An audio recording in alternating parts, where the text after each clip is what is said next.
mungkin masukan bagi kita bersama. Yang pertama sekali, kalau di sini kan satu, kalau di Pantai Barat contohnya kita Buyung, Sulang Alim, orang MCK atau BAB langsung ke laut, kan begitu. Berarti higienis, penyakit banyak datang. Kalau kita di sini, kadangkala sungai itu kotor, orang membuang ke situ. Contohnya BAB dia. Kadang-kadang kan ini kan bisa jadi penyakit. Artinya, mohon kiranya kerjasama kita, apakah dengan kesehatan dengan desa, untuk memberikan masukan kepada masyarakat menjaga kelestarian sungai. Mohon maaf, biar bisa terminum. Kenapa demikian? Ini suatu potensi. Kemudian yang kedua, masalah orang gangguan jiwa ini bukan tugasnya Bapak polisi saja. Contohnya udah memukul orang gila di sini, misalnya, atau di Simangambat atau di Tanggabosi. Terakhir yang di Sidojadi sampai hampir putus tangan abangnya itu di Parangnya kan. Jadi begitu udah korban menelepon polsek, harapan kami apakah ada solusi, apakah misalnya melalui kesehatan mengusulkan kepada entah PPK Kesehatan Medan atau PPK atau Rumah Sakit Jiwa ke Simalingkar atau ke Rumah Sakit Garut Padang, daftar nama ini yang orang gila nggak dikarantina. Bisa nggak kira-kira seperti itu Bapak Ibu? Karena membuat keresahan masyarakat. Mohon maaf Bapak Ibu. Satu di Semangambat, satu lagi di apa? Nah, ini pusing kami Bapak Ibu. Stres kita. Kadang-kadang kita telepon warga nggak dilayani, nanti polisi dibilang kok nggak ada respon polisi, kan gitu Bapak Ibu. Entah ke rumah sakit gila, kan gitu. Itulah harapan Bapak Ibu. Satu, kebersihan. Dua, orang gila.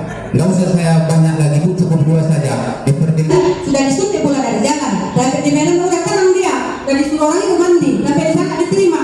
Ini sehat, ini normal, ini nggak gila ini katanya kan. Jadi tertuntahlah semua mereka di situ. Jadi kita kalau solusinya kayak mana, ada yang kenal di situ dibantu lah. Mintalah surat keterangan dari lurah bahwa mereka meresahkan masyarakat. Akhirnya diterima baru dirawat di situ. Nah, jadi ada namanya rumah singgah kalau di Sibolga. Ya, itu saya kurang tahu itu punya pemerintah atau punya swasta atau punya apa masyarakat gitu kan. Nah, itu semua gratis. Jadi orang-orang itu yang nggak punya keluarga ditaruh di situ. Kerjasama mereka dengan bidang kesehatan. Nanti ada petugasnya di situ yang memberikan obat. Kita selama ini kita masalah kita itu keluarganya nggak ada. Yang ada keluarganya ini yang susah. Karena yang memberikan obat pun tak ada. Ya kan? Tinggal dia sendiri di rumah itu. Ada lagi di rumah itu 3 ODGJ. Satunya lagi mamanya udah tua. Gara-gara stres dia pun udah sakit-sakitan. Iya kan? Nah, alangkah bagusnya ini melalui forum kecamatan ini disampaikan juga ke atas. Bisa nggak kita membuat rumah singgah? Ada nggak dana dari dinas sosial? Ya, biar nanti dibangunkan. Biar nanti kita ada petugasnya di situ kerjasama kita. Jadi enak. Kalau ada teman saya di Jambi dan Palembang, mereka memang punya LSM ini kerjasama dengan PES ini, mereka mengumpulkan dana, menggalang dana dari sponsor dan membangun rumah singgah. Ya, bagus sekali itu. Sampai sudah berpuluh lah yang mereka rawat di situ ODGJ, dan sesudah sembuh itu mereka latih dengan keterampilan yang menjahit, memasak. Nah, akhirnya ODGJ ini juga bisa bermanfaat untuk masyarakat, untuk dirinya dan masyarakat, seperti itu.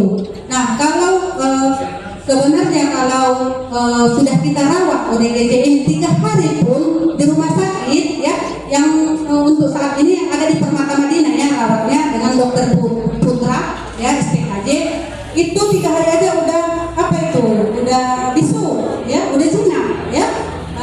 Udah biasanya udah aman itu. Makanya membawanya ini yang susah. Nah, kemarin membawanya itu turun polisi, turun dan ramil sampai turun ya kan.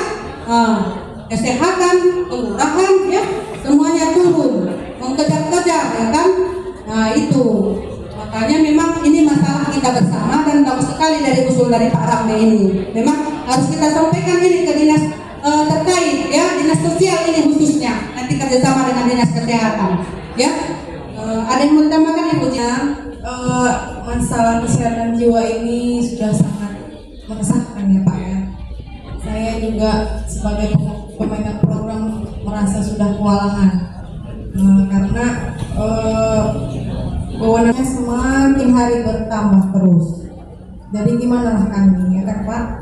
Udah gitu untuk saat ini yang bisa kami lakukan, mohon kerjasamanya untuk bapak-bapak kepala desa, juga bapak-bapak lurah, adik-adik atau kakak-kakak bidan desa, apabila di desanya sudah ada tanda-tanda sudah mengalami kelainan jiwa, artinya kalau yang mengarah ke kelainan jiwa ini biasanya dia tidak tidur sudah beberapa hari. Jadi kalau sudah beberapa hari sampai 3 hari dia tidak bisa tidur, dia akan gaduh, gelisah dia itu kesana kemari, pergi ke air ada boru misalnya kan, dia laki-laki, nah itu kan sudah menyebabkan gaduh gelisah itu Pak untuk masyarakat.